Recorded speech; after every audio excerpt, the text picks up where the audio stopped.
Namaskar, hello viewers, I am Jaideep Sharma from the School of Social Sciences and we will be discussing the course BLI 223.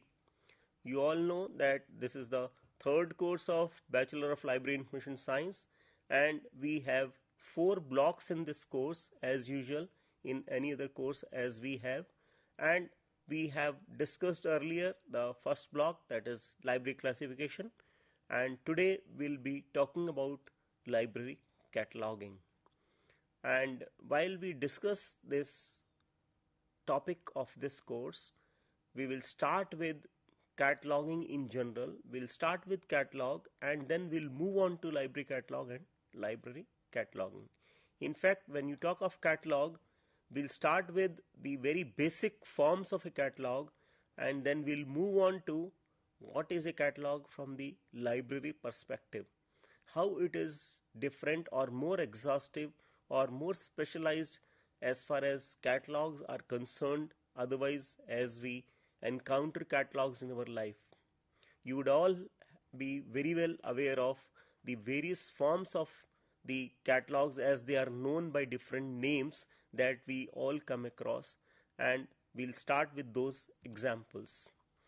Like you have here on the screen a catalog.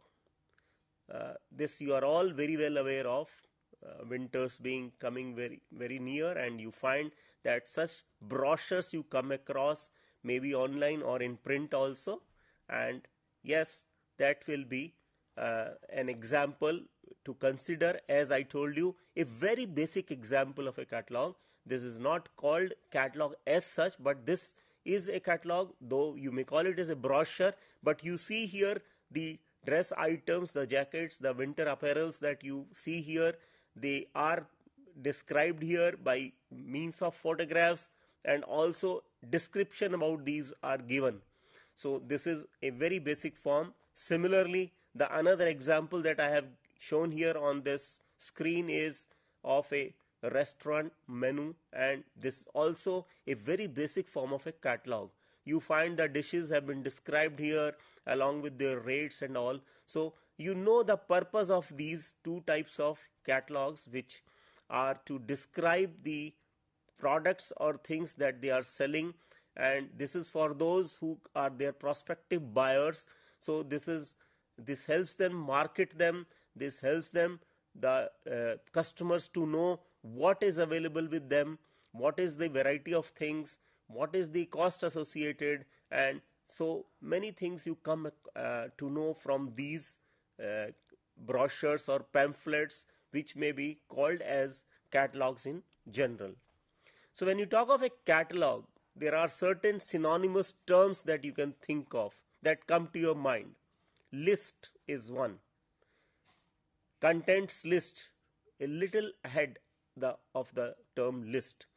Inventory, index, bibliography, references. So we'll talk about these one by one. When we start with a list, we all know that listing of things is done when we have a number of things in mind. We prepare a list. It helps us to remember, it helps us to recall, it also helps us to do the things that we have to do, and therefore we prepare a list of things.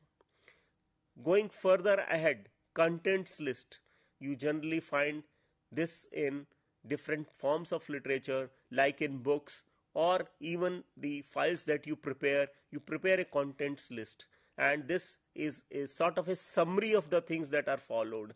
And while you provide this summary, you also provide a location of the different facets of this summary, the different aspects, the different terms or different contents that have been described inside. So when you talk of a list and you talk of a contents list, there is a slight difference, that it is a little more exhaustive, it is little more descriptive in nature. So the purpose is different. The purpose in case of a list and purpose in terms of contents list are slightly different, and therefore the description and design of these lists also varies between them. Now you come on to the third term that we listed, that is inventory. While we are talking of all these terms, we want you to take we want to take you over to a library catalog. So when you talk of an inventory is list of things that you have with you. You prepare of a list of whatever you have with you. This may be applicable to a library also. This may be applicable to an office. This may be applicable to a godown.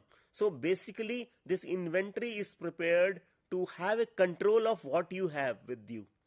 And this may keep on changing also. Maybe you may be spending these, maybe you are consuming these. So the inventory helps you to know the status of the things that you have with you.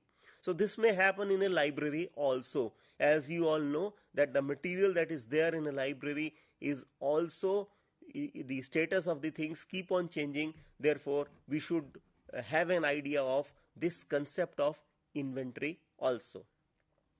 Now going to the third item in the list, that is an index. And you are very right, the moment you heard of this term index, what came to your mind is that that is something which is given at the back of a book. Yes, you all would have seen index at the back of a book. Also, you as students would have prepared an index at the end of your file. You used to prepare your project files, you would always give an index at the end. So index is generally appended at the end, and this is little more exhaustive than the contents list. You all know that contents list is broader in scope, is more general in nature, whereas an index that is there at the end is more exhaustive.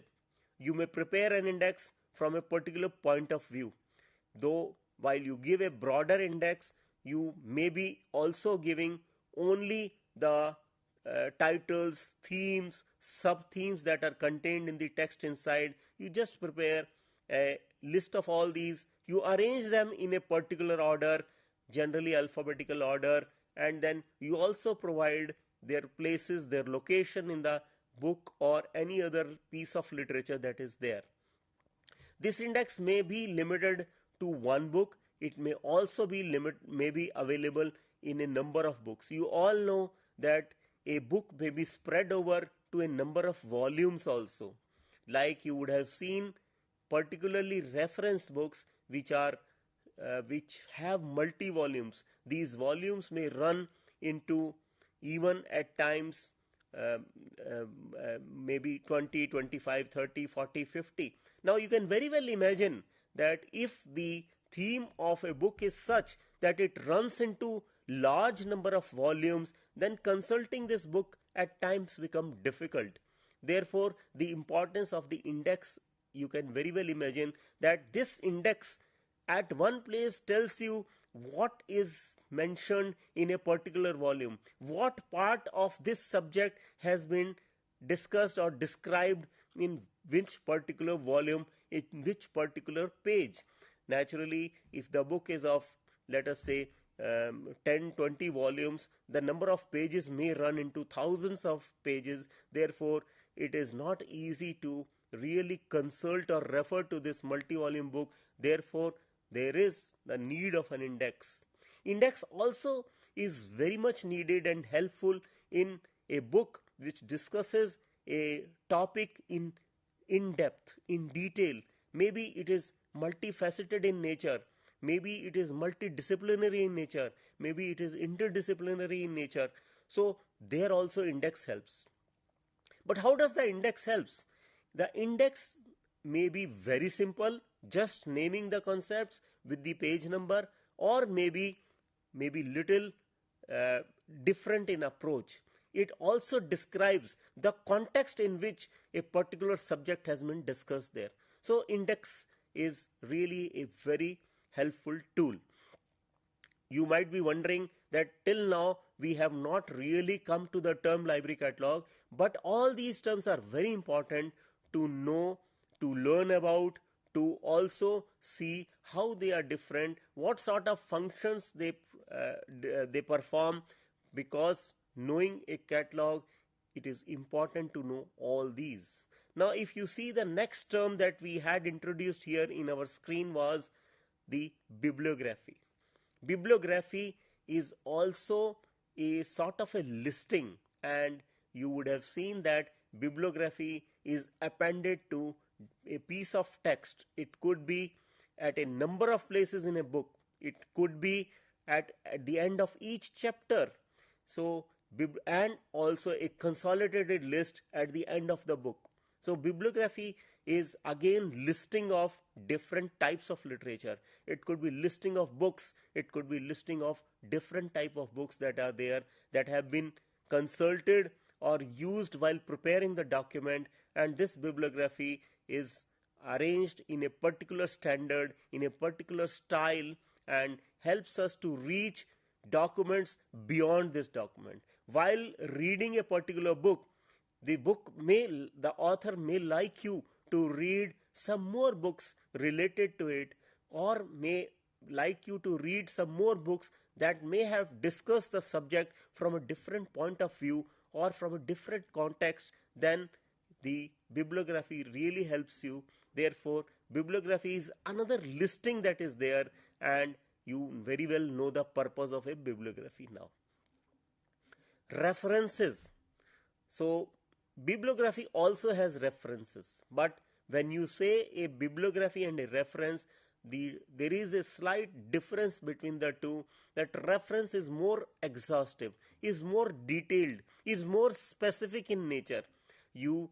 While you give a reference, you give the exact position or exact location of that piece of literature which you would like the user to study, or which you would have really referred while you prepare this document, and therefore reference is more detailed, more precise, more specific, whereas a bibliography can be more generic in nature. So these are all terms that we should understand while we really talk of cataloging, or we'll talk of a catalog or a library catalog. I show you some examples here on your screen, like table of contents. I have just taken from an example, and not much to say here, as you all have seen table of contents. This is an example of an index. So if you compare the two, see how simple the table of contents is. You just find a listing of the contents starting with preface and introduction and like that, and on the right, extreme right, you find the page numbers have been mentioned. Whereas in case of an index, you find how the terms along with a number of pages that have been mentioned there have been mentioned here in this example. Whereas if you see this bibliography, you find that the details of the books have been mentioned, wherein starting with the author, the title, publisher, and all such details, year of publication, with different punctuation marks have been mentioned in this bibliography. So these are all examples of bibliography. Similarly, references, though these are again similar to the bibliography, but as I mentioned to you, that exact details have been mentioned, and particularly when you talk of discussing things in depth, reference is very important. So now this is all related to a library catalog, and library catalog is one of the types of catalogs as we have discussed earlier, and these catalogs were you can classify them as catalogs if you talk quite in general. But when you talk of catalog, you go a little ahead, you can say that this could be a library catalog, this could be a trade catalog, this could be a publisher catalog, this could also be a union catalog. So the different names that exist, the purpose is different. The purpose of having these catalogs varies. As we have seen some very small examples earlier, we have seen that purpose is different. So when you talk of a library catalog, the purpose is to serve the users in the library, to make them know the collection of the library, and we will talk about it in more detail. Similarly, when you talk of a trade catalog, it is the person who has produced a book. It may be a publisher, it could be a distributor. They prepare their catalogs just to market their products, just to let people know, those who are their potential customers, they should know what all they have published, where they have published, what are the contents of these. In fact, at times they also let you preview all these. Technology has helped us to do it. So that is there in a trade or a publisher catalog. When you talk of a union catalog is a catalog of more than one library. It could be two or more than two libraries. So when you talk of a library catalog, union catalog is nothing but a catalog of two or more than two libraries, and the purpose is that since libraries do not work in isolation, they work together with each other, joining hands with each other, because no library is self-sufficient these days, and therefore they work together in cooperation and provide cooperative services. Therefore, Union Catalog is an example of such a catalog. Now, let us talk of the characteristics of a library catalog. We have just introduced library catalog. Now, we will talk of the characteristics, very simple characteristics. We will start from the list of documents available in a library. So, as we had said, it is a list. Therefore, when you may say it is a list of documents available in a library. Now, you might be wondering that list is a very simple term. And when you say list, basically what you mean by list is that you have provided the things in a numbered way, one after the other, and while preparing that list, you may provide some details of each member of that list. So that details may vary from one to the other. But that does not happen, because when you talk of a library catalog, it is very standardized, and we'll come to know what are the contents of this list, which is called library catalog. Moving further, the list that is there of these books, it describes these books. Now again, you might be wondering, the next question that comes to your mind is, how do you describe a book? Do you describe it the way that this is good, this is a good read, or this talks about this does not talk about this? No. Basically, when you describe a book, you describe it from the point of view of its bibliographical details. That is why we introduce this term bibliography. So when you describe this book in a catalog, library catalog, you describe it bibliographically. You may also describe it from the point of view of its subject. We'll talk about these a little later in detail. The entries give the bibliographical details, and they also give the subject details. And when you talk of subject details, they may also give a call number of a book. Now, what is the call number of a book? As you see, the term itself is quite explanatory, is quite descriptive. It is a number by which you can call a book.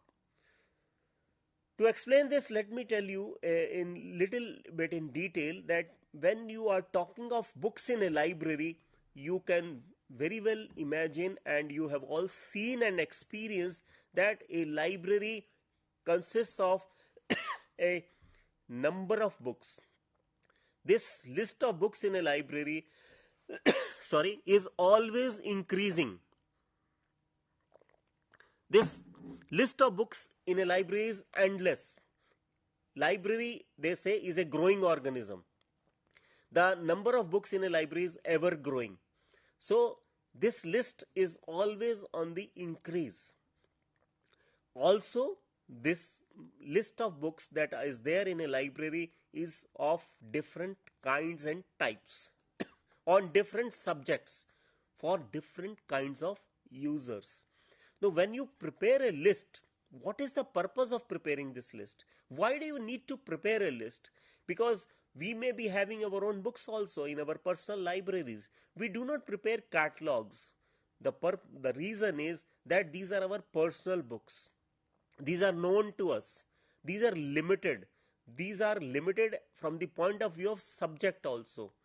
We may still have to prepare maybe short notes somewhere to know about these books, but generally we do not do so because these are all our personal collections. Maybe on the spine we may at times write about their authors or other things, but otherwise we do not do so. But in a library, as I told you, that this keeps on increasing, and this is a variety for different types of users, we need to have a control of this. And there are two ways in which we have a control over this collection of books in a library. One is library classification. As you have learnt earlier, that library classification involves organizing these books in a particular order. These books that are available in the library are organized systematically, and there are different ways in which we can organize them, and we have understood earlier, while we discussed earlier, that we organize them by subject, because our user wants to have access to these books by subject. Therefore, we organize them by subject. Then immediately the question that comes to our mind is, why do we need a catalog? We have already organized them. We have put them in a particular order on the shelves. Then why do we need to have a catalog? Because we already have systemized all these books.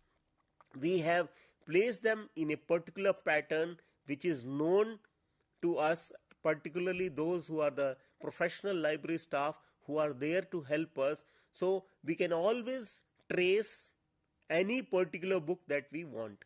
We can lay our hands on any particular book that we want because we have classified. You are very right if you think in that way, but as I told you that this list of documents or books in a library is ever growing. It may run into any numbers. It could be thousands, it could be lakhs, it could be more than that. Now, these books are always taken out for use, maybe outside the library also.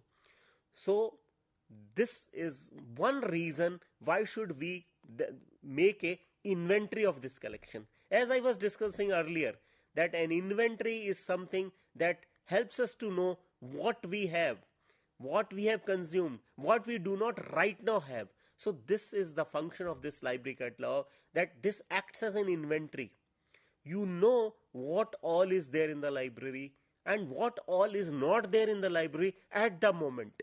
Maybe it has been taken out for use somewhere in some section in the library, or it has maybe taken out for use somewhere outside the library also.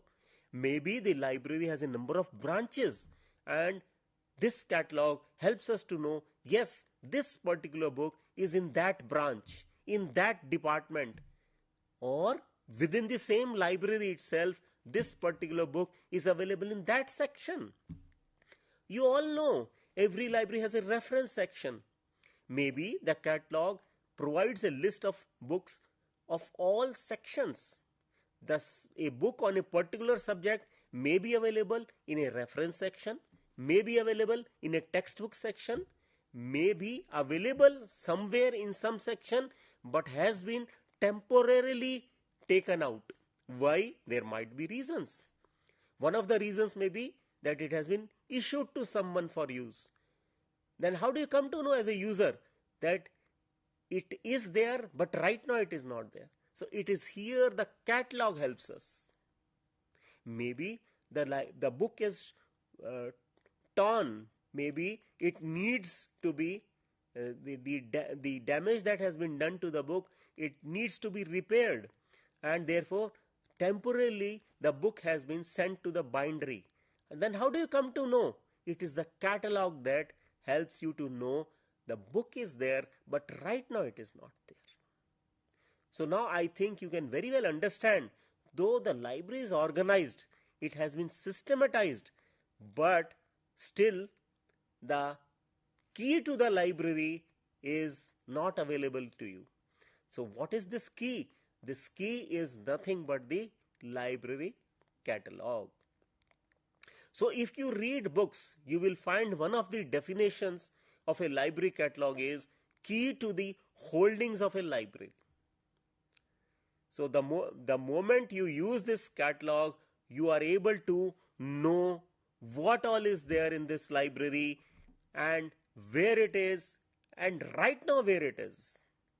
Even a book that is lost in the library, lost forever, also is made available in this record, and there is a mention that it has been lost. So it is such a beautiful resource of the library, which is called a library catalog. I show you here a picture of a library catalog with one of the drawers open.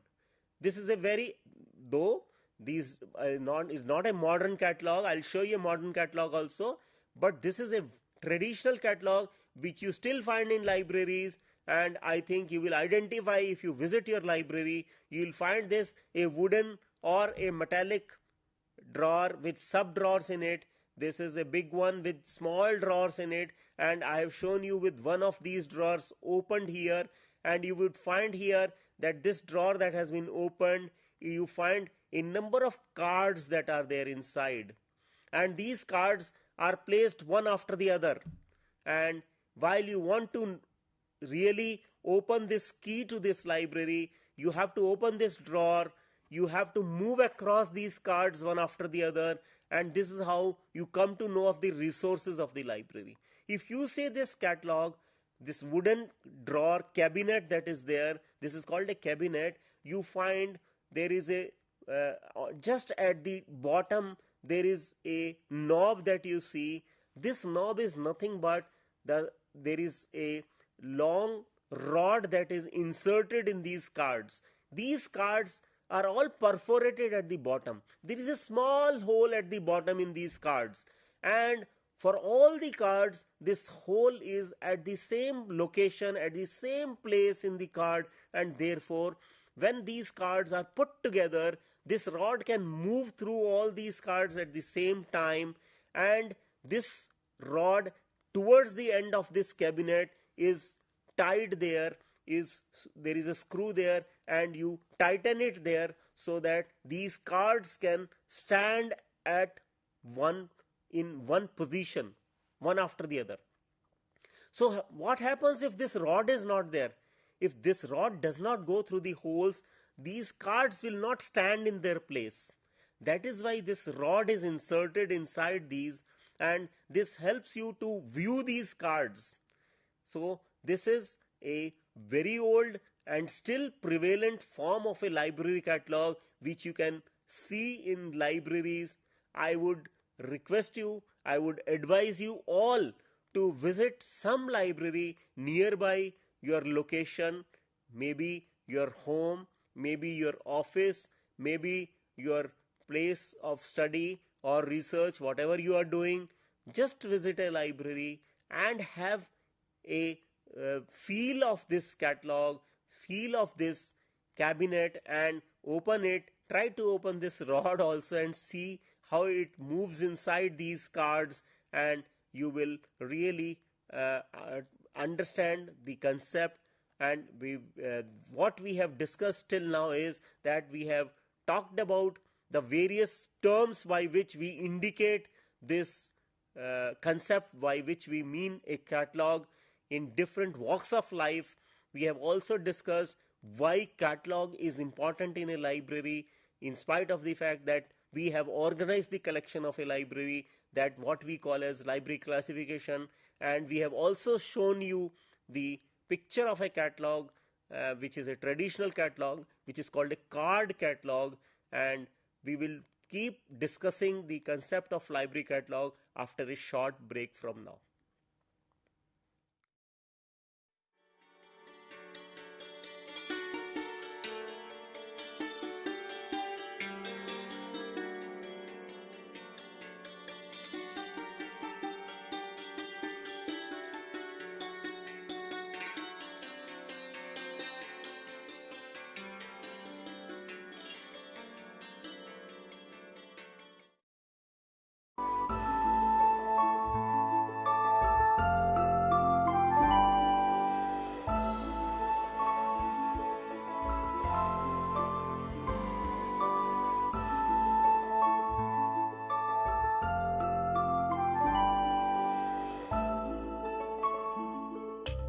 We all use honey in our everyday life. Normally we buy honey from market, but we don't know the quality of the honey. So we can judge the quality of the honey, whether it is pure or it is adulterated with sugar solution. We can do a simple test at home and you can judge whether the honey is pure or adulterated. For this test, we have to take a glass of water Now we'll add a spoon of honey.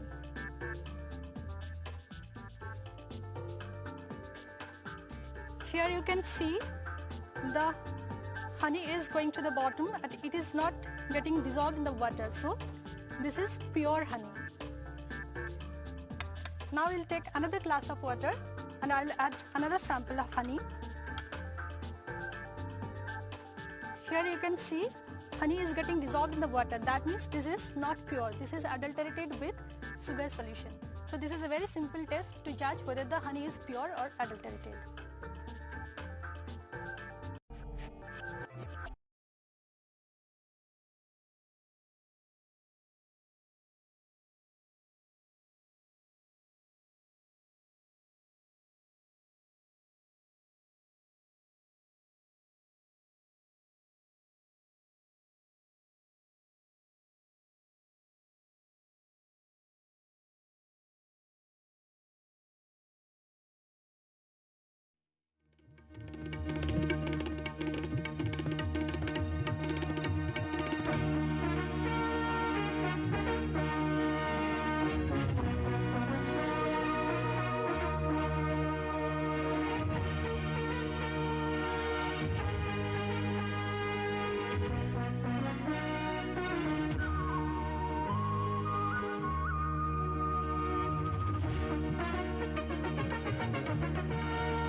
So, welcome viewers once again.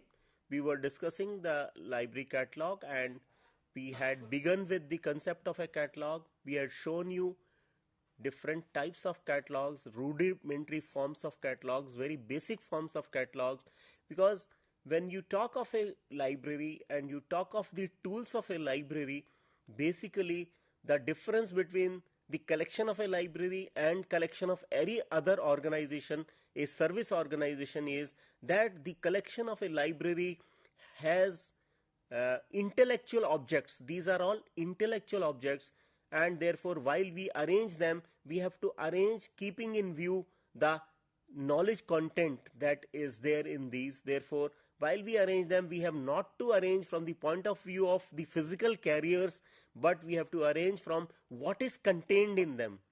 It is very important to know the contents of these documents, and that is why we introduce the concept of the bibliography or references, and while doing so, we describe these carriers of knowledge by different characteristics that they possess.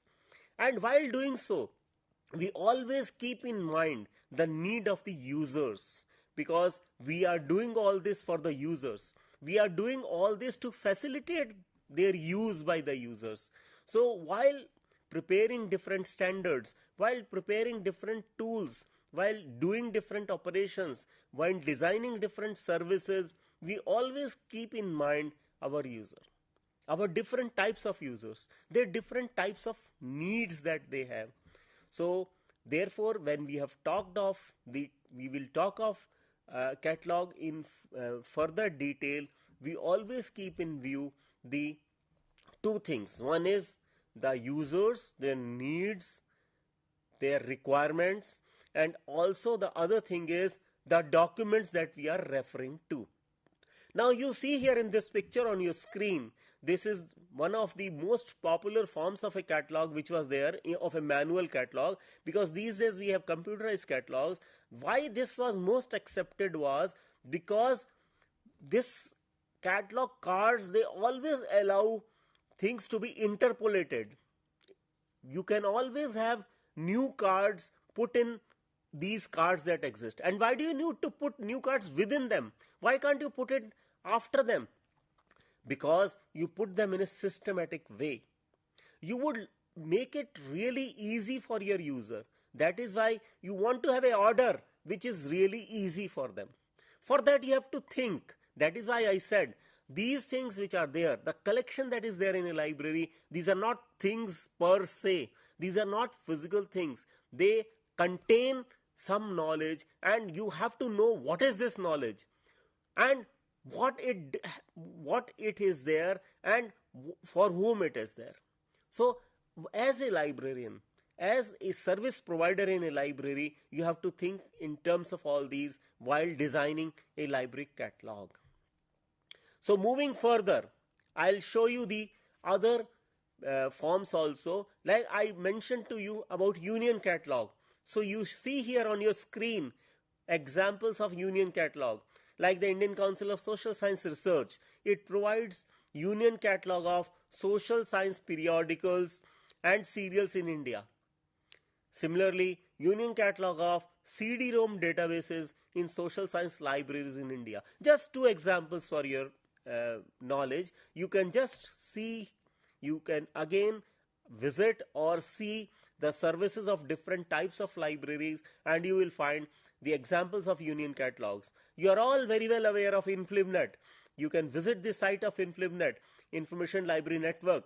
You will find that they also provide you union catalogs. You try to see the website of NISPER, and there again you will find the examples of union catalogs. So you find that without union catalogs, libraries do not function, particularly those libraries which have a scope which is national in nature, which has a scope which may be regional in nature. So while providing their services, if they do not know what all is available in other libraries in their region or in their nation or across nations also, they'll not be able to serve their users. Therefore, union catalog is very important for them.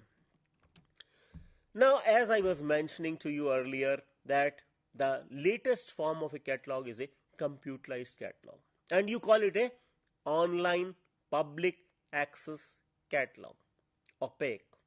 And here on the screen I show you the example of the online public access catalog of the library of Indira Gandhi National Open University, and this catalog is reachable to you at any place wherever you are, our learners. You can always access the collections of our library sitting at your own workplace or your own residence.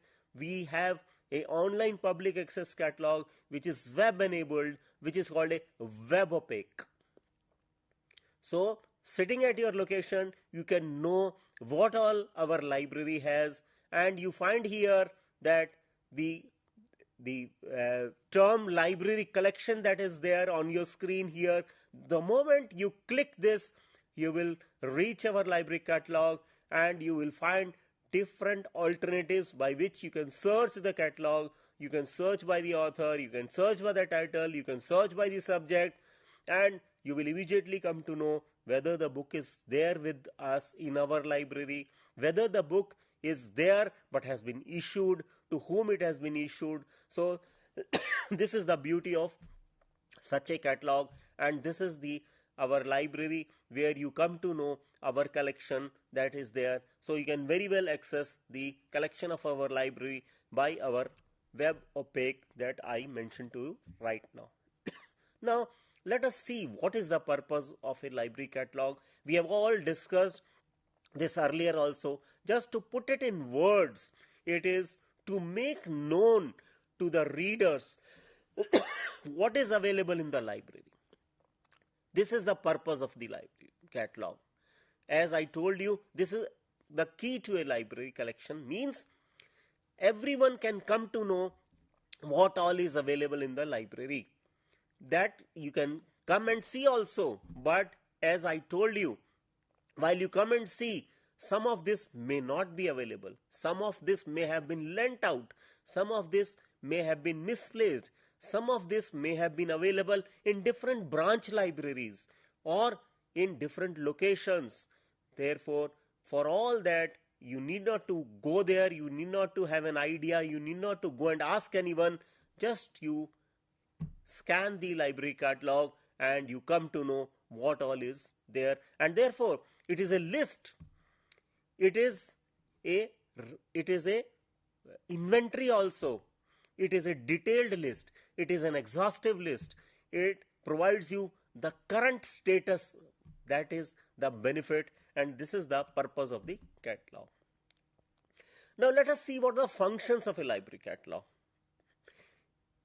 As I told you earlier, that it serves as a inventory. What all you have? Inventory. And a location tool also. See how an important function of this library catalog, besides being an inventory, it also acts as a location tool, which I just now explained to you. That the book is in bindery, the book is under process, the book is lent out, the book is in the children's section. All these details you can very well know from the library catalog, and that is why it is called it is a location tool also. It acts as a guide to various kinds of resources. It enables the users to reach their desired documents. See, this is a statement with a lot of intent. What do you mean by this fact that it guides the users to their desired documents? You can just think of a hypothetical situation. A user comes to the library and he wants a particular book by a particular author on a particular subject with a particular title, and he tries to locate that in the catalog. The catalog, he reaches that document and he says, yes, it is there. But the catalog guides him to more such documents, and this the catalog does by means of particular types of entries which are called cross-reference entries. Why does the catalog prepare and provide you cross-reference entries? Because as a user, you may have a need, you may have a requirement, but you may not be able to express it. You may not be sure the way you are going about to satisfy your need and requirement is the correct way. It is here the catalog performs a very important role. It tells you you are wrong. You may be needing this, not this. And how does it do it? It provides you cross-reference entries. So it takes you to your desired book, to your desired location, to your desired information. So it helps you not only by cross-reference but also by other types of entries, and this is done because browsing is possible.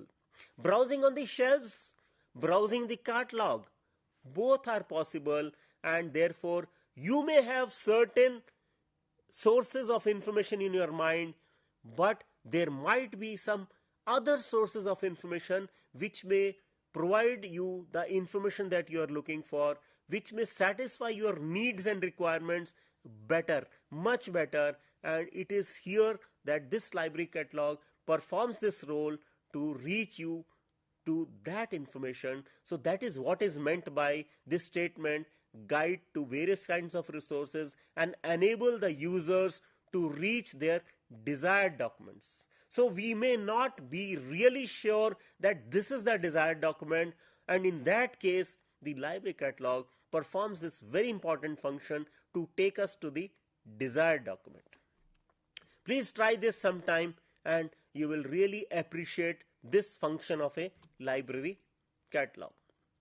Now let us go to the objectives of a library catalog, which have been given by different authorities, and in that those given by Charles Sammy Cutter as long back as 1876 are still referred. He has written book also, and he has given these objectives which are often quoted even today, with all the changing circumstances and changes in the scholarly world and also in the literary world and in the world of disseminating knowledge and information. With all this digitization, the objectives of a library catalog are still relevant. And what are these objectives? Number one, to enable a person to find a relevant document of which the author is known, or the title is known, or the subject is known. So this is the first most basic objective of a library catalog. You as a user go to the library with a particular information in mind. You need a book by so and so. You are very clear about the author. You know that this book has been authored by A, by X. You just go to the catalog, to the alphabetical portion of the catalog, to the author catalog. You know, catalogs are also of different kinds. One of the kinds of the catalog is called an author catalog. It just lists the different publications of different authors arranged in a alphabetical way. So you want a book by a particular author. Since these are inverted, the names are inverted, you have to search by the surname of the author.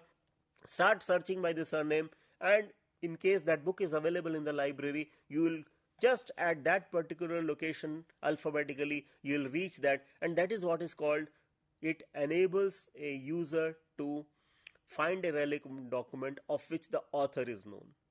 Or if you don't know the author, you know the title, then also it should help you to reach that document. Or if the subject is known.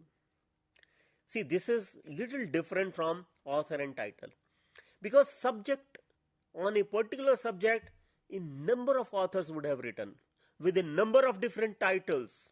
So that is what is very important part of any catalog, that is called the subject description. That is called a subject catalog. There are different ways of assigning subject to different documents and mentioning them in a catalog. There are different styles of doing it. There are different ways of doing it. There are different tools of doing it. Like there are standard lists which are called list of subject headings. There is a procedure like chain procedure, chain indexing, that was given by none other than S.R. Ranganathan. So libraries employ different tools and techniques, and they describe the documents by subject and prepare subject catalogs. And the objective, as mentioned by Charles Cutter, that if you have a particular subject in mind, you should be able to reach that book by way of that subject. To go further, it also says to show what the library has by a given author, on a given subject, in a kind of literature or form of material. See how different these two are. In the first one, you have a particular author in mind, but in this one, second one, the library should be able to show all authors, books by all authors that they have. So in the first instance, you had a particular author in mind, and the catalog should serve your need there. But in the second instance, all authors who have authored the books which are available in the library should be searchable in your library catalog. This is the difference between the two objectives. Similarly, on different subjects, or in different kinds of literature, or in different forms of material, like it could be a periodical, it could be a textbook, it could be a dictionary. So that also the library catalog should help you to reach it. Similarly, to assist in the choice of a document as to its edition, as to its content and character, as to its physical form. You may like to read the 5th edition. You may be interested in the 10th edition. You may be interested in the 2nd edition.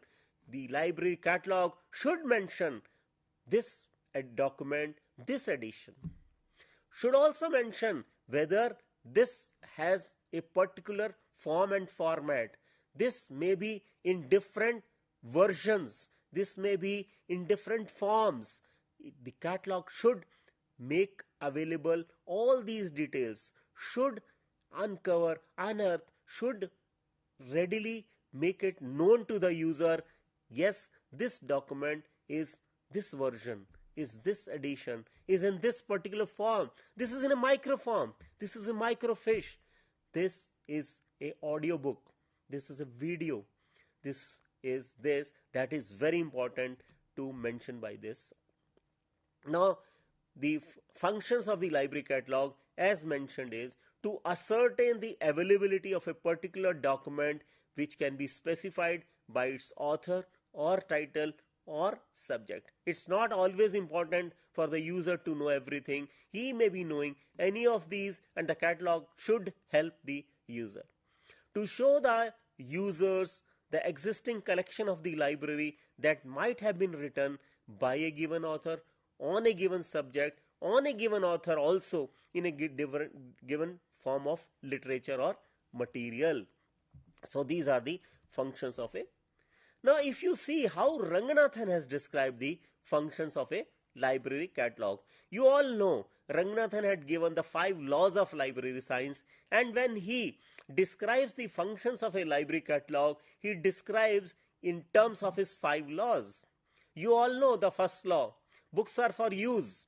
He describes the functions of the library catalog from this.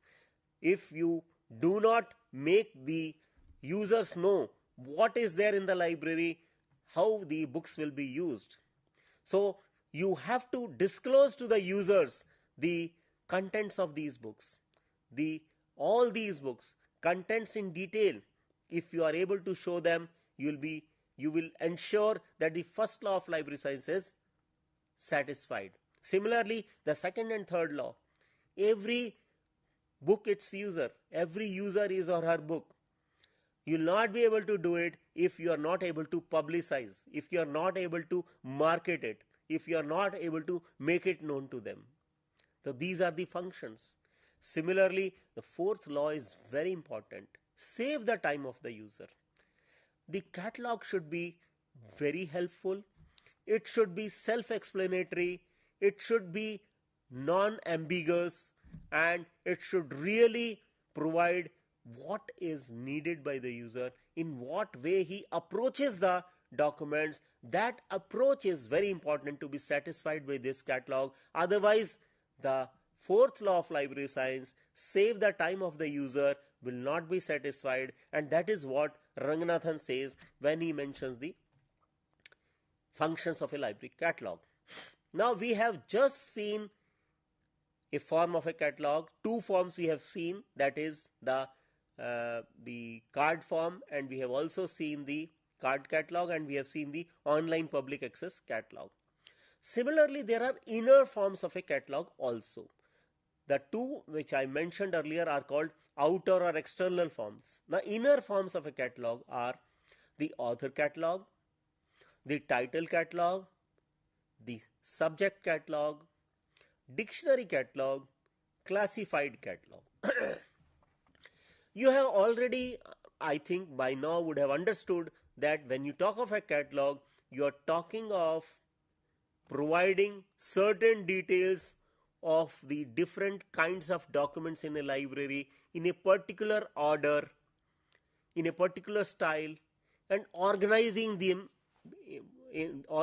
these so that it facilitates their use amongst the users. So there is a order, there is a grouping, and there is an arrangement. And arrangement is alphabetical.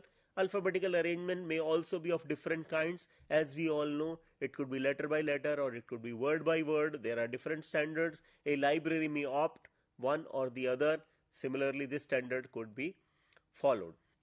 Now, when you talk of a author catalog, as mentioned a little while ago also, you have a author catalog where the arrangement is by the names of authors.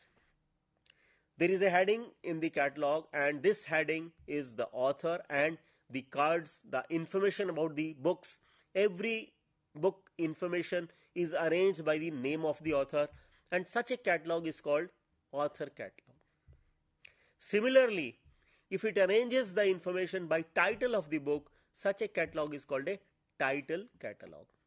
So what is the purpose of an author catalog? To enable a user to reach his or her required information by the name of the author, or required document by the name of the author.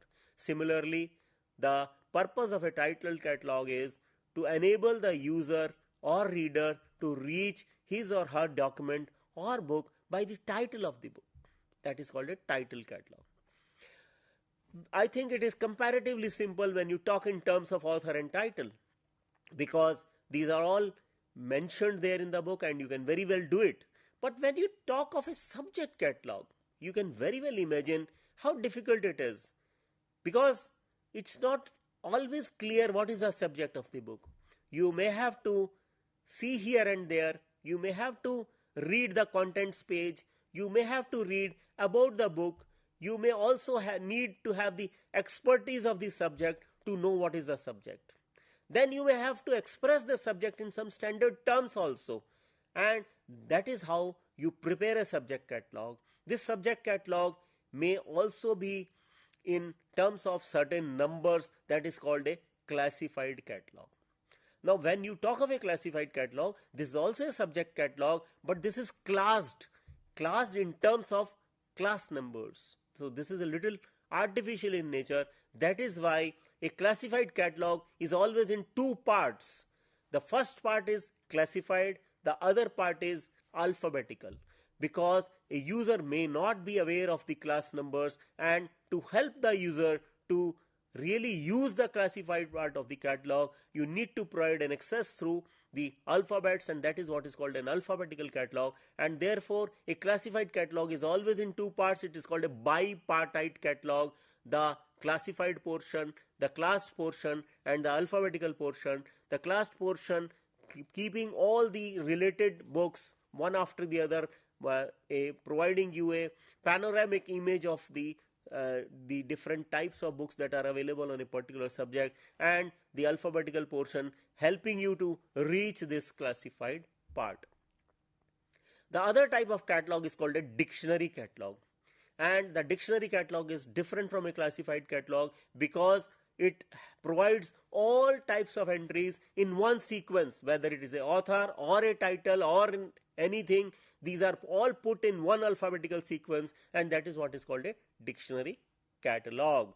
And these are the examples. If you see here on your screen, I show here a author catalog. You see here arranged by the author in the heading. This is a title catalog. You find the title is there in the heading, and this is a subject catalog. You find the subject in the heading. So these are the different inner forms. This is the dictionary catalog, and this is a classified catalog. These are the outer forms of a catalog, as we have shown to you earlier also: the card catalog, the online public access catalog, and some very rudimentary basic forms. Outer forms are the register form of a catalog, or sheaf form, which is a historical form of a catalog which used to be in sheaf form. So we have discussed today, starting with the concept of a catalog, how it is prevalent in outside the library also, and what is the purpose of a catalog, and what is the purpose of a library catalog. The objectives of a catalog, library catalog, as have been given by authorities, which have all been discussed in your course material also. You need to study this course BLI 223, wherein you will find the block 2 discussing all these concepts, and you will find references also there. So this will really come to know, you will, by reading all this, you will come to know all that we have discussed today. And I will also advise you to visit libraries, to visit online catalogs of libraries also, and see how this catalog talks to you while you are searching it. This is interactive in nature. While you have certain things in your mind, what is going on inside your mind, you ask the catalog, it helps you, it talks back to you, and therefore that is why you call it as interactive in nature, and particularly the automated catalogs. And I think this will really help you to search the resources of a library, and not only one but more than one library also, in case it is a union catalog. So I think this will really help you to study better, and in case you have any queries, you can get back to us on our email IDs. Thank you.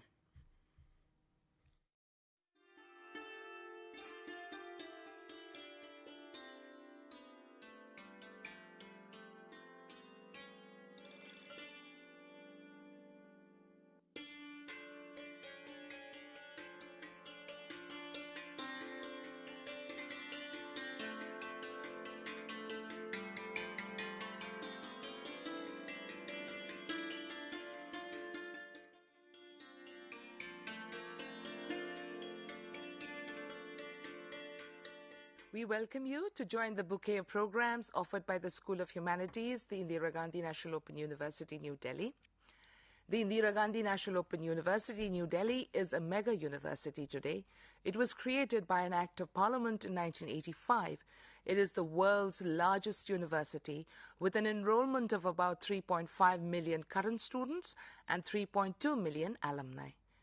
IGNOU has also been accorded the highest grade of academic excellence, A++, by the National Assessment and Accreditation Council, or the NAC. Now, during your time at IGNOU as a learner, we will help you complete your program of study with world-class printed materials, audio and video programs. We have more than 35,000 academic counselors who will guide you till you complete your program of study. We also provide live interaction with your teachers at the headquarters via teleconferencing mode and live interactive radio counseling besides this, supported by regular TV and radio broadcasts. The School of Humanities was created in 1988, and we welcome you warmly to join any of our programs of study. IGNOU degrees, diplomas and certificates are recognized not only in the country but are also very well received across the globe.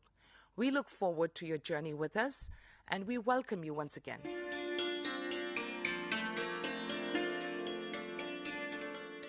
Now,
Dear learners, welcome you all in the course of Immunology BZYCT 141. Basically, it is a elective courses for BSc General. Dear learner, my name is Dr. Siaram. I am an Associate Professor, Discipline of Life Science, School of Sciences, IGNOU. Dear learner, today I want to discuss very important topic that is known as the working of the immune system 4. Dear learners, my session is divided into two parts, part first and part second. In part first, we will discuss about the cytokines and properties of the cytokines, how cytokines communicate in the immune cells, how to classify the cytokines, and is the cytokines involved in any disease, and we will also discuss the different recombinant cytokines we can utilize for treating of the disease like cancer and SCB. In part second, we will discuss about the complement systems and the properties of the complement system, different components which are involved in the complement system, and there are the three pathways. One is the classic pathway, another is the alternative pathway, and third one is the manoj binding lectin pathway. There are the three pathways we will discuss in detail, and I will also discuss the function of the complement system and how can regulate the complement system. So these are the various things we will discuss in these lectures. What is the expected learning outcome of today's session? After completion of this session, you will be able to define the cytokines in properties and function of the cytokines. And after finishing of this session, you will be able to explain how cytokines differ in innate and adaptive immunity. And after finishing of this session, you will be able to list out the recombinant human cytokines and their uses, and define complement system and list out its function and pathways. I have already discussed it. There are the 3 pathways we will discuss in detail. And after finishing of this session, you will be able to describe various complement activation pathways and their regulations. So these are the expected learning outcome of today's session. So I have already discussed it. In part first, we will discuss the various things. In part first, it is cytokines. I think you have heard the name of cytokines during the COVID-19. Cytokines storm. It is a very important symptoms of the COVID-19 patients. So basically storms of the cytokines will take place. Ultimately death will occur. There are the certain drugs which are given by the doctors to the patients. Or ultimately cytokine storm will reduce, or they are able to save the life. The cytokine basically is low molecular weight, approximately 8 to 25 kilodalton soluble proteins. It is secreted by the different type of the cells such as the lymphocyte, monocyte and macrophages, and these cells, they are able to secrete different type of the cytokines, and cytokines act as a mediator of the cell to cell communication of the immune response. In case of immune response, various cytokines like interleukin 1, interleukin 16, interleukin 12, the number of these cytokines are there. They can communicate with each other. Ultimately immune response will take place, and cytokines regulate many critical biological process such as cell activation, cell proliferation and cell differentiation. After action of the cytokines, cell, it may be activate, it may be differentiate, or it may be proliferate with the action of the cytokines. It also determine the intensity and duration of the immune response. How much duration immune response will take place, 1 to 7 days, 1 to 5 days, 10 days.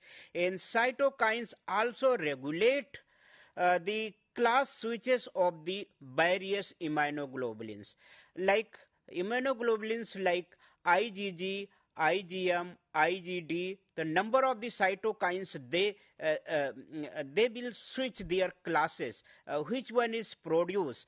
It depends on the cytokines. Cytokines regulate the immunoglobulins, and switching of the immunoglobulins are there. And how cytokines, how do immune cells communicate with each other from the birth?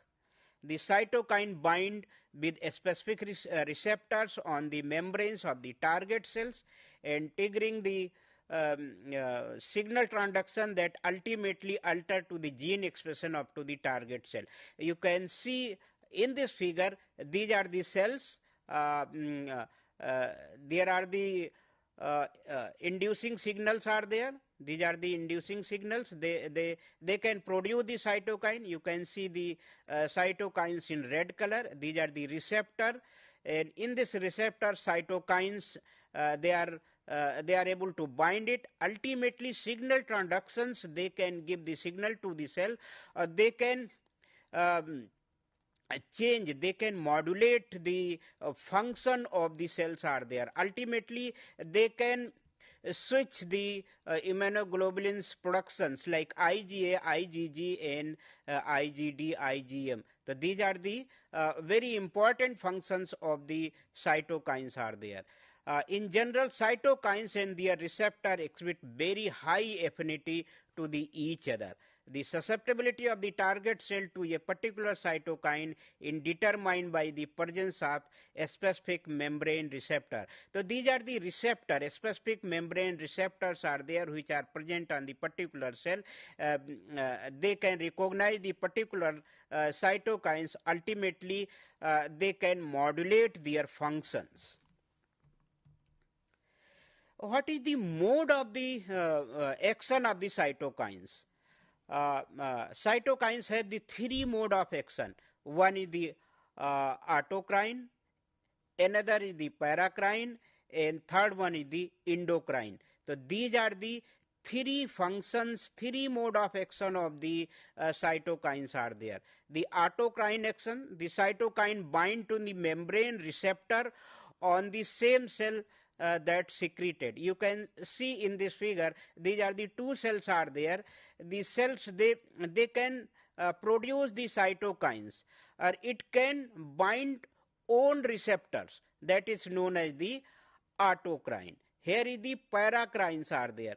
Paracrines, cytokines bind to the receptor to a target with more near to the producer cells. So these are the cells are there. You can understand here is the paracrine. They can produce the cytokines. The cytokines, they can bind it to the receptor with the other cells are there. So that is known as the paracrine. And third one is the endocrine. And cytokines travel through the through circulation and act as a target cells is the distance body part. So you can see in this figure, these are the cytokines, cytokine producing by the cell. It will circulate, or ultimately they can bind to the other cells. They have receptor, or their function of the cell, it will change. So these are the three mode of the action of the cytokines. Another thing I want to discuss, the properties of the cytokines. There are the several properties of the cytokines are there. Number one is the pleiotropy, redundancy, synergy, and antagonism. And cytokine can influence the expression of cytokine receptors. And cytokine regulate hematopoiesis. So these are the 7 very important properties of the cytokines are there. So I want to discuss one by one. Here is the pleiotropism. It means one cytokine can have the different effect on different cell. So you can see in this figure, the cells, they show the pleiotropy. It is activated cells. They can produce the interleukin 4s. They can bind with the different cell. It means one cytokine can have the different effect on the different cells. It can bind to the thymocytes, it can bind to the B cells, and it can bind to the mast cell. The mast cell, it will proliferate it. Here is the proliferation, activation, proliferation and differentiation of the B cells are there. So you can say it shows the pleiotropism. The IL-4 have ability to operate to the different type of the cell that cause the various biological effect. So you can say the one cytokines, they perform the different function on the different cells. That is known as the pleiotropism. Another is the redundancy. The cytokines can be redundant. Different cytokines have the same functions. You can see in this figure, here is the activated T helper cells. It shows the redundancy. they can produce the 3 cytokines like interleukin 2, interleukin 4, interleukin 5. They can bind with the B cell. Ultimately, proliferation of the B cell will take place. Here is the 3 interleukins are there. Their function is the same. There is no effect in the function. Like interleukin 2, interleukin 4, interleukin 5, it involved into the proliferation of the B cell, that you can say the cytokines, it shows the redundancy properties. Third one is the synergism, and cytokines can synergize with each others. The combined effect of 2 cytokines, interleukin 4 and interleukin 5, on the cellular activity is greater than the additive effect of the individual cytokines.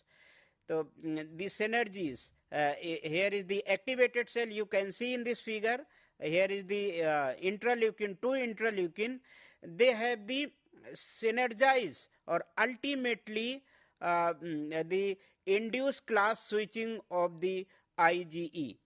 So here is the B cells are there. They are able to produce the immunoglobulin E.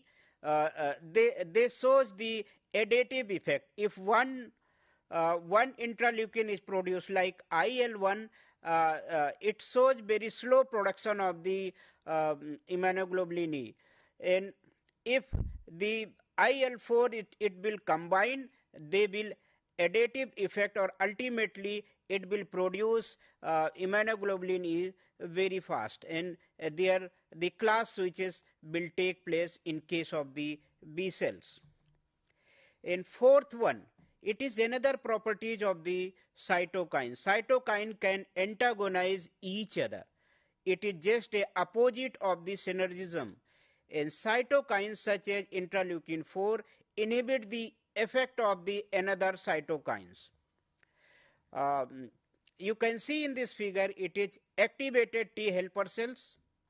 Here is the interleukin 4s. If they produce the interferon gamma and block the class switches of the IgE induced by the IL-4. It means they show the antagonistic effect of the cytokines. So it is a very important properties of the cytokines. And fourth one is the cascade inductions. It is another very important properties of the cytokines. The cytokine can stimulate a production of the other cytokines. It is a cascade type of the reactions are there. It is a multi-step feed forward mechanisms. And the cytokines, interferon gamma secreted by activated T helper cells, which bind on the surface of macrophages, and then after macrophages secrete the cytokine interleukin 12, they act on the another activated T helper cell and produce interferon gamma and tumor necrosis factor and interleukin 2 and other cytokines. So it is a cascade type of the reactions are there. One cells, activated T helper cell, they produce the interferon gamma. They are able to bind on the surface of the macrophages. It releases the interleukin 12. Interleukin 12 will bind again to the activated T helper cells. They produce the interferon gamma and tumor necrosis factor, interleukin 2 and other cytokines. So it is a cascade type of the reaction. It will maintain during the infections. After infection, the cytokines, they will produce it, or ultimately they will activate to the T helper cells and productions of the antibodies. The other properties of the cytokines, here is the properties 6. Cytokine can influence the expression of the cytokine receptors. Here is the receptors are there, alpha and beta chain are there. It is a receptor of the T cells. You can see in this figure. Here is the interleukin 4, interleukin 5 receptor transductions are there. It shows the upregulations. And if down regulations are there, transform growth factors beta, they will regulate the production of the cytokines. Means their expression, it would be very less during the down regulations. If up regulation, the expression of interleukin, it will very high, it will bind, or ultimately T cell will functions during the infections. In property number 7, the cytokine regulate hematopoiesis, the formation of the blood cellular components. The cytokines have many effects dependent on the target cells and the state of the differentiation, activation of the target cell, and presence or absence of the other cytokines. Here is the hematopoiesis into the bone marrow, means the formation of the blood cell in the bone marrow. There are the stromal cells. Here is the stromal cells are there. Interleukin first, they are able to bind it. They can produce the various factor like macrophages, colony stimulating factors, and granulocyte colony stimulating factors, and granulocyte macrophage colony stimulating factor. They can release it. They are able to bind with the stem cells. Ultimately, they are able to form the blood cellular component. So here is the role of the cytokines is a very important. They can regulate the hematopoiesis. There are the 7, I have already discussed the 7 properties of the cytokines. They can regulate the various function inside to the body after infections. Another thing I want to discuss the nomenclature of the cytokines. There are the different type of the cytokines are there. The lymphocytes are also called the lymphokines. Monocytes, they can produce by the macrophages, that is known as the monokines. Lymphocytes, they are able to produce cytokines, that is known as the lymphokines.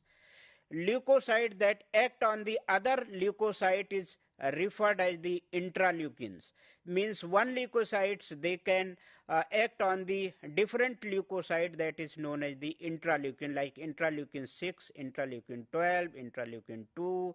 Various interleukins are there. They will act on the other leukocytes. And cytokine with the chemotactic activity is also called the chemokines. There are the nomenclature of the cytokines are there. We can give the different name of the cytokines which are produced by the lymphocytes, which are produced by the monocytes, which are produced by between the intraleukin and other leukocyte and other act on the other leukocytes, and cytokines with the chemotactic activity. So these are the nomenclature of the cytokines are there. Yes, another very important things I want to discuss, how can measure the cytokines inside to the body after infections. So we can measure it with the help of the sandwich ELISA. Here is very important techniques are there. Sandwich ELISA assay. Here is the aid cytokine conjugate. First of all, the cytokine bounds on the surface coated onto the bells and aid the enzyme conjugate secondary antibody. You can see here is the secondary antibodies are there which are linked with the enzymes. If you aid the substrate, ultimately color will develop.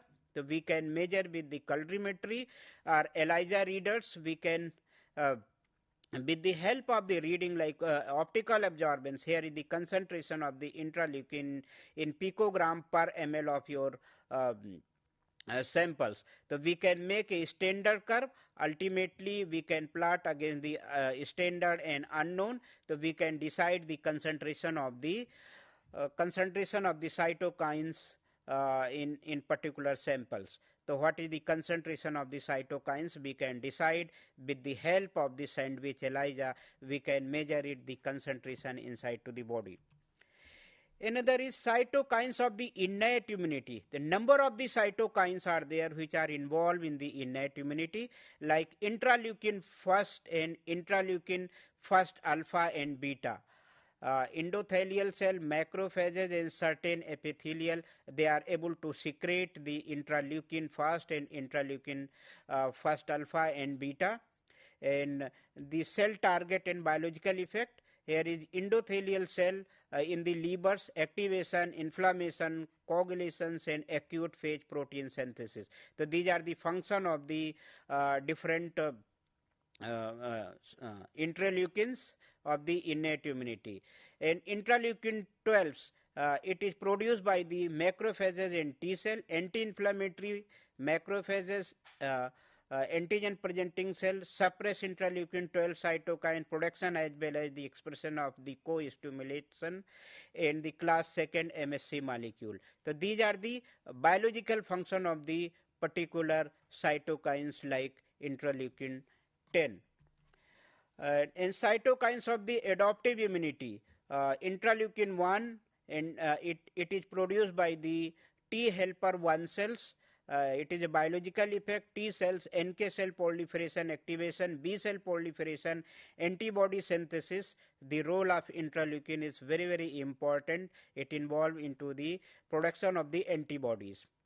And interleukin 2 and T helper cell 2, cells, mast cell, NK cells, and the T cell, mast cell proliferation, macrophages, inhibition, interferon, gamma mediated activations, and B cell isotope switching, isotype switching of the Ig. So a lot of the cytokines which are involved in the adaptive immunity and innate immunity, but we are discussing very few. In cytokines and disease, the various disease which are caused by the cytokines, the bacterial septic shock which are occurred by the cytokines due to the several gram-negative bacteria, stimulation of macrophage by lipopolysaccharide, TNF-alpha first and interleukin first. And in this case, the drop in blood pressure and fever, diarrhea, systemic blood clotting in the various organ. Bacterial toxic shock, it is caused by the different toxins. In some infectious diseases like hepatitis, leprosy, and Chagas disease, and COVID-19, which are also involved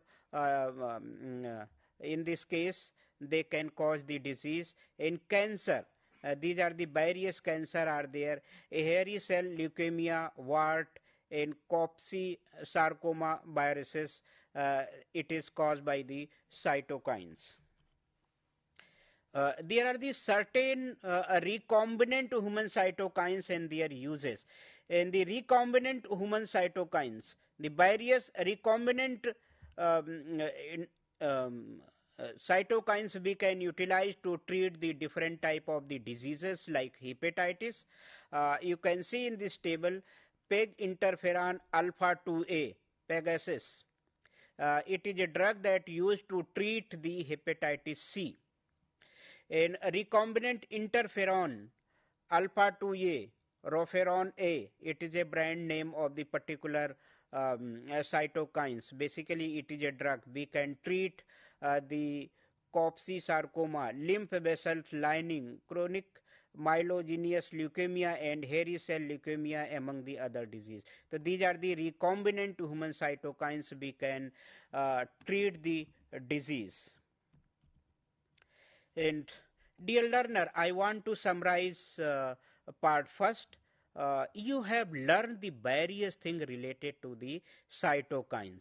The cytokines are low molecular weight protein that play critical role in cell signaling. And cell release them and they have paracrine, autocrine and endocrine activities. You have also learned the various properties including pleiotropy, redundancy, synergy, antagonism and cascade inductions. You have also learned the cytokines may be categorized into chemokines, interferons, intraleukins, lymphokines, and tumor necrosis factors. And immune cells such as macrophage, B lymphocyte, T lymphocyte, and mast cell release the cytokines which involve the regulation of the immune response. And you have also learned about to the certain recombinant cytokines used to treat the various disease like cancer and like hepatitis C virus. Dear learner, we will take the short break. Don't go away. We will come within 2 to 3 minutes. Thank you.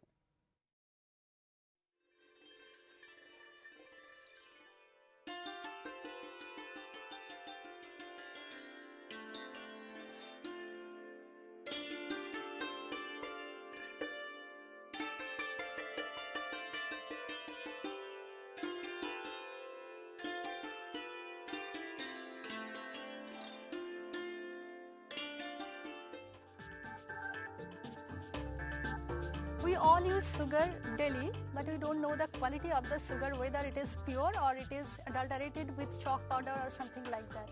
You can do a simple test at home and you can see whether it is pure or not. So for this test, we need a glass of water. I'll put sugar powder in a glass of water and mix it well.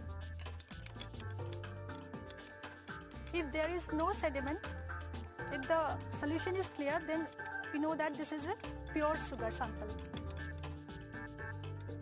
So here you can see the clear solution. That means the sugar is pure. Now we'll take another glass of water and we'll put another sample.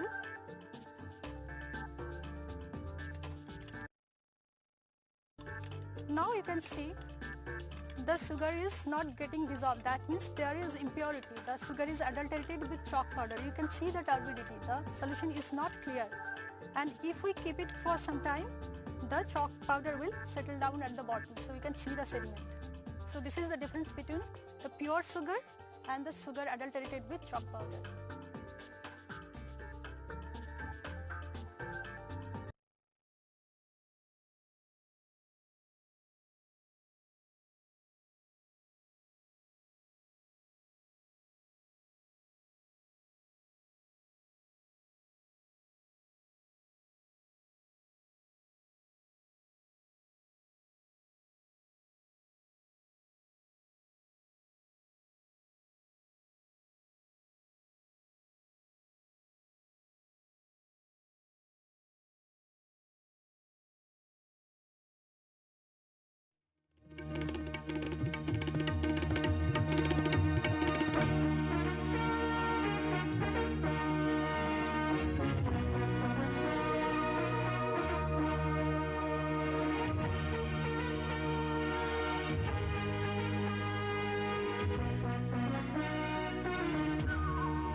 Dear learner, welcome in the part second.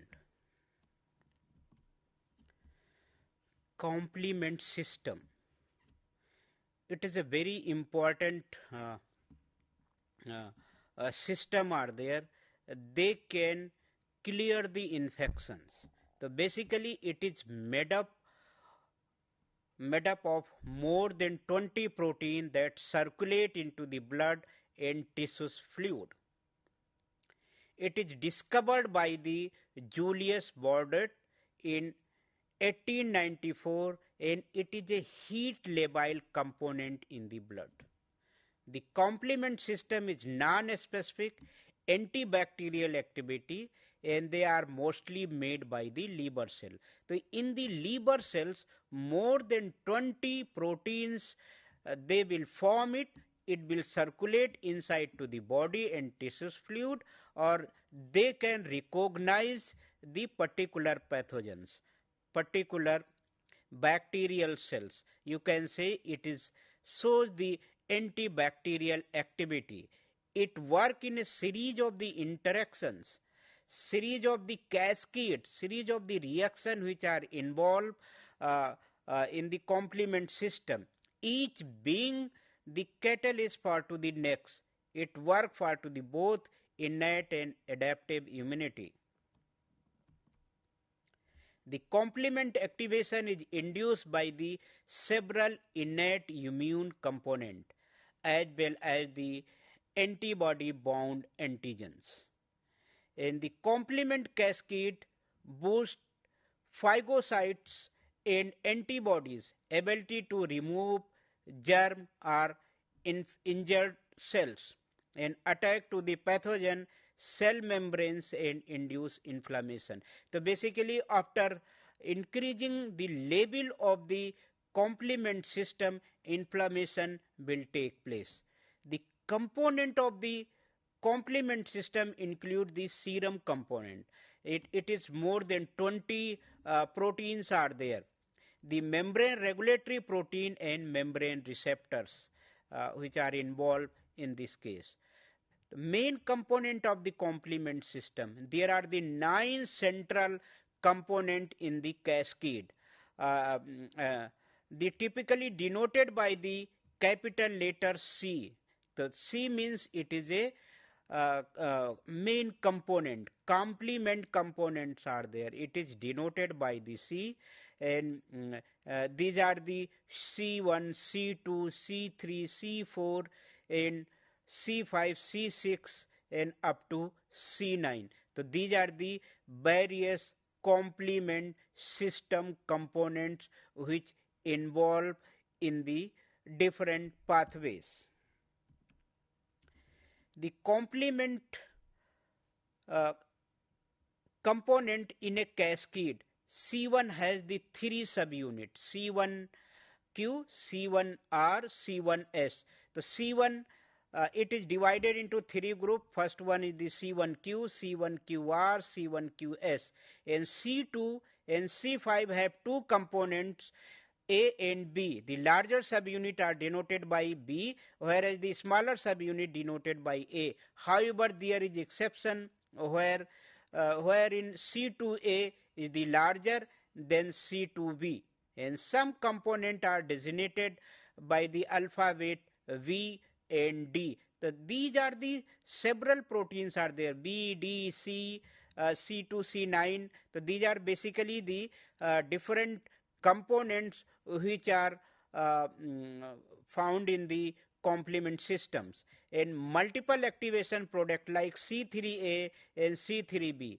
Regulatory and inhibitory molecules are there like factor H and C4VP. These are the regulator and inhibitor molecules, and proteases, newly assembled enzymes like C4B2A and factor B, and effector molecule like C3AR and C5AR. So these are the various components which are involved in the complement system cascade. There are the more than 20 proteins are there.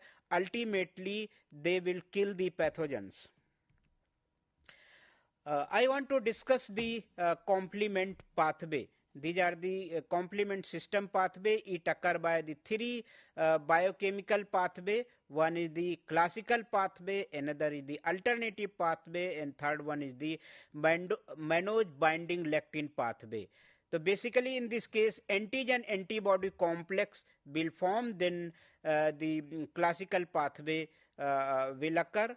Here is the lectin which are available inside to the bodies like mannose binding lectin which are found in the bloods. They bind to the pathogen surface, or ultimately they will activate the complement system. And third one is the alternative pathway like pathogen surface. They have the different antigen like lipopolysaccharides, teichoic acid, number of the molecules which are present in the which are present on the surface of the molecule. They will activate the alternative pathway. So they can activate the complement pathway, and recruitment of the inflammatory cells, and opsonization of the pathogens are there. So ultimately your cells, they will phagocytize with the help of the macrophages after binding of the some complement proteins on the surface of the pathogens, and killing of the pathogens, like they can form the membrane attack complexes like MAC formation. They will kill the pathogens. So these are the three pathways are there. I want to discuss one by one. First one is the classical pathway. You can see in this figure, it is a pathogens. Here is the antigens are there. It is antibodies like IgM and IgG. They can bind it, and their FC site, and different proteins like C1, C2 and C4, they will bind it, or it will activate the pathway. Here is the classical pathway. Antigen antibody complex trigger the classical pathway, and three component C1, C2 and C4 can make complexes with the antigens. Here is the antigens are there. They can make a complexes, and IgM and IgG bind to the antigens as they enter into the bodies. It causes the conformational change in the antibodies FC region, exposing to the binding site for to the C1 component of the C1. So C1 they can bind with the FC region of the antibodies, and the C1 is the large multimeric protein, consists of to the 1 C1q and 2 C1r and 2 C1s molecule subunit. C1q interact with to the FC regions of the antigen bound antibodies, and C1r and C1s protease can be cleaved to the C4 and C2. Here is the reaction is very important. They can bind with the particular molecule. Ultimately they can make a cascade of the reaction of the complement systems. And C4 is divided. You can understand here is the C4 is divided into a smaller C4a and larger C4b unit. So it is divided into two units. One is the C4a and C4b unit, when the immune complexes linked to the C1, and C4a diffuse away. C4a it will diffuse away, but activated C4 attached to the target surface at C1q and attract C2, and which is cleaved into two units, C2a and C2b. The bigger unit C2a, here is the bigger unit C2a, and form to the C4b C2a complex with C4b, while the smaller subunit C4b diffuse away. C3 engage when the C4, here is the C3 are there, it will engage when the C4b and C2a is activated. So these are the cascade type of the reactions which are involved into the complement systems are there. Ultimately the MAG will forms, or they can kill the pathogens. And it is cascade. I have already discussed it is a cascade type of the reaction. In this cascade, the C4b C2a complex is known as the C3 convertase. So here is the C3 convertase are there. C3 convertase, because it is responsible for converting C3 into the active form by degrading C3a from larger subunit C3b. Here is the C3b are there. Here is the C3. It will diffuse away. And C4b C2a can cleave large number of C3 molecule with the single molecule. And C3b form to the extremely stronger bond with C4b C2a. And some C3b molecule do not interact with to the C4b C2a. It enhance the phagocytosis and opsonizations. Here is a very important reaction which are involved, and it will enhance the phagocytosis and opsonization after binding with the particular complement system proteins, and the macrophages, they can engulf the pathogens after binding of the particular complement systems, and C3 activate mast cell and causing the histamine to be released. So you can see it, there is the cascade type of the reactions which are involved in the in this pathway. And when C3b bind to the C3 convertase, it transforms to the C4 BC2 AC3B, which also known as C5 convertase because it activates C5. So here is the C3 convertase and C5 convertase, which are very important. They can maintain the pathway, the cascade of the pathway of the complement system are there. And C5a diffuse and C5b is preserved by the adhering to the C6, and C5b C6 then connect with to the C7, and the C5b C6 C7 complex is injected into the cell membranes and phospholipid bilayer, where it interact with to the C8, and C5b C6 C7 C8 complex activates C9 and resulting into the formation of the MAC are there. So you can see it here is the membranes are there, the bacterial cells are there, it is a different type of the complement proteins are there. They can bind to each other. They are able to make a pore inside to the bacterial cell. Ultimately the cytoplasm, and they will release it. So these are the membrane attack complexes are there. They can insert inside to the body of the bacterial cell. They will release the cytoplasm, and other materials are there, ultimately kill the pathogens. And osmotic stability of the cell is compromised. The lysis ensues as a result of the influx and water and electrolyte loss. This particularly effective of the gram-negative bacteria, since the development of the MAC is outer membrane, and these bacteria is quite straightforward. It is difficult to in case of the gram positive bacteria, the presence of the rigid thick wall, it may be difficult to kill the pathogens. The means you can say these are the very little limitations of the complement systems are there. Another is the alternative pathway. It is activated by the cell surface. Antigen include lipopolysaccharides and other antigens which are present on the surface of the bacterial cell, which initiate this pathway, that is known as the alternative pathway. It does not require antigen antibody complexes for initiation of the alternative complement pathway.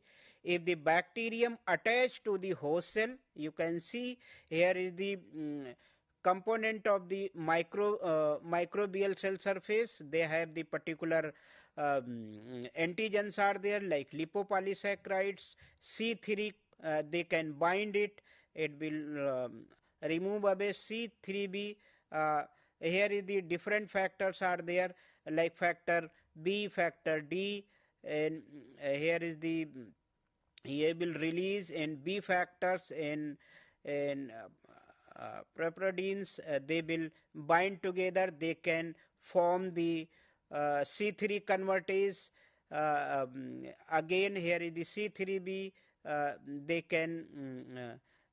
can form the C5 convertase, and the C5a is released and C5b involved in this reaction. Here is the C6, C9, they will combine it. Ultimately they can form the membrane attack complex, or ultimately they can kill the pathogen. So these are the alternative pathway of the complement system.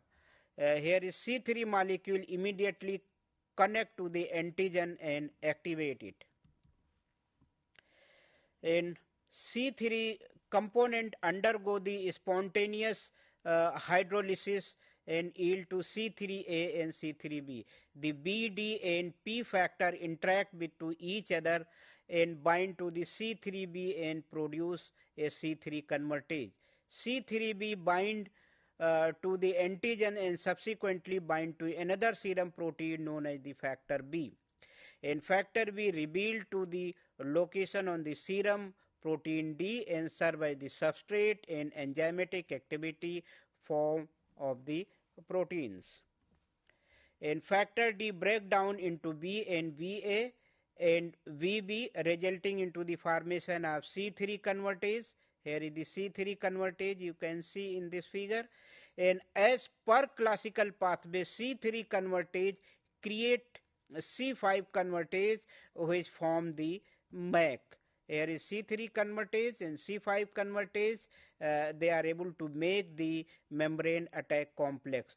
And C3b and VPP can activate more C3. Consequently, the pathways are frequently called to the amplification loop. The loop is enhanced the presence of the bacterial and fungal cell wall, but inhibited by to the chemical on the surface of the normal mammalian cells. Another is the lectin pathway for or manoj binding lectin pathway. You can see in this figure, here is the membrane manoj binding lectin or ficolin. So these are the very important components which are found into the bodies. And when the bacteria attack to the host cells and the MBL, they can recognize the manoj which are present on the surface of the bacteria. And here is the membrane associated serum protease 1 and serum peptidase 1 and 2. They involve it, or ultimately it will react, or they can form to the C3 convertase. The Salmonella Listeria can activate the complement system without having antibodies and endotoxins. And some fungi in viruses, HIV, have ability to activate the manoj binding lectin pathway.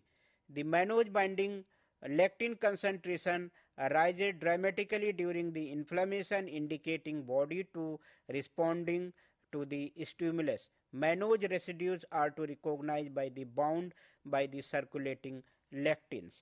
So these are the cascade type of the reaction which are involved in this pathway.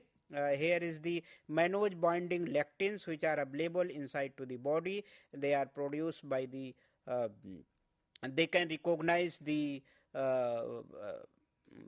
pathogens, they can bind it, or ultimately they will activate it. When the manoj bind to the manoj binding lectin bound to the manoj residues on the pathogen surface, the manoj binding lectin associated serine proteases MASP1 and MASP and manoj associated serine proteases are activated.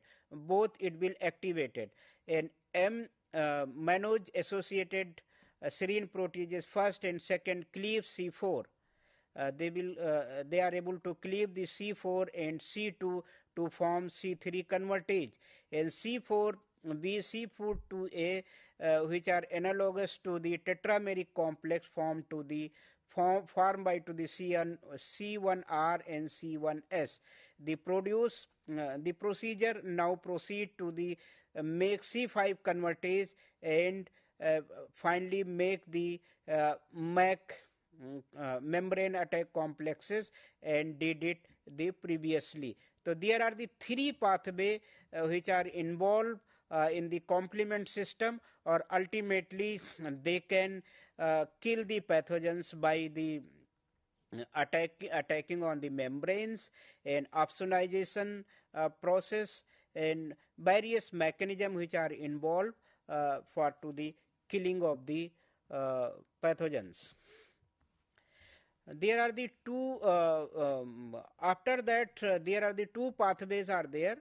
First one is the lytic pathway, splitting C5 and attaching C5 to target kick start to the lytic pathway, complement C6, C7, C8, C9, then join C5 to form to the MAC, and MAC can kill the bacteria by lysis and then inserted into the outer membrane. So these are the mechanism which are involved into the complement system, or ultimately they can kill the pathogens. So these are the series of the proteins C1 to C9. They can join together, they are able to form to the membrane attack complexes, or they are able to kill the pathogens.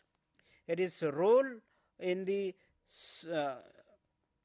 C3 into the complement pathway. First step, differ into the each of the three pathway.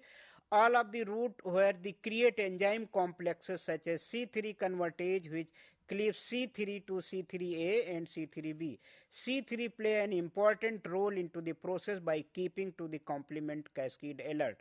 It is very difficult, it is very important point to convergence of the three pathway. It help to the amplification up to the complement response. It also help to the better coordination of various immune responses by exerting direct effector functions. C5 convertase are formed when C3 attach to the C3 convertase, and C5 convertase cleaves C5 into C5A and C5B. The activation of other complement systems component by C5 convertase, which is produced through the alternative classical and lectin pathway, result into the development of to the membrane attack complexes which kill the pathogens. What is the function of the complement system? So there are the 5 functions of the complement systems are there. One is the chemotaxis, second is the opsonization, and third one is the cell lysis, and fourth one is the activation of the mast cell, and fifth one is the immune clearance. So their complement system which are involved into the killing of the pathogen by the several mechanism like chemotaxis, opsonization, cell lysis, activation of mast cell, and immune clearance. And disease related to the complement system, these are the various diseases are there, like erytheromatous. It is deficiency, basically it is a autoimmune diseases, the deficiency of C2 and C4 complement system. Pyrogenic bacterial infection can be caused by the lack of the C3 and D factor. C9 and C5 and C9 deficiency, you can say it is a MAC deficiency can result into the Neisseria. Infectious such as to the gonorrhea and meningitis is due to the complement system. Due to the lack of regulatory protein, complement and site become 2. So these are the various diseases which are involved into the complement systems. And here is the regulation of the complement system. It can be regulated by the number of the cell membrane in plasma protein. The high quality of the sialic acids in the membrane of the most mammalian cell cause the complement inactivation. So it is a regulation of the cytokines by the 2 methods. One is the number of the cell membrane into the plasma proteins which are involved into regulation of. Another is the quantity of the sialic acids in the membrane, and most mammalian cell cause the complement inactivations. Dear learner, I want to summarize my session, part 2nd. I have already discussed it, the complement systems, and it is more than 20 inactive protein that circulate into the blood and tissues fluid, and it perform is in the form of the cascades. I have already discussed it. It is a chain of the reactions of the complement systems are there, and each acting as a catalyst for to the next. And the complement system activation occur by the three biochemical pathway. So there are the three pathway are there. I have already discussed it, like alternative pathway, classical pathway, and MBL pathway. Dear learner, if you want to learn, if you want to clarify a number of the things, you can go through the IGNOU SLM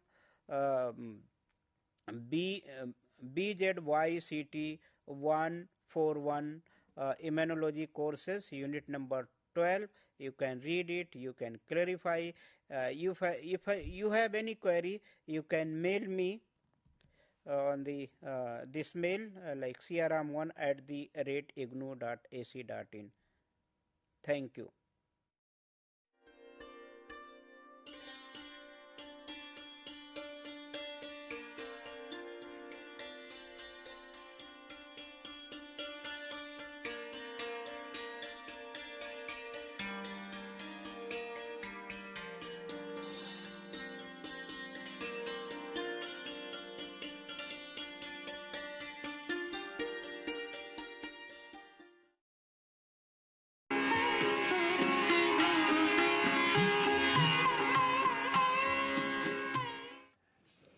I am going to discuss safety and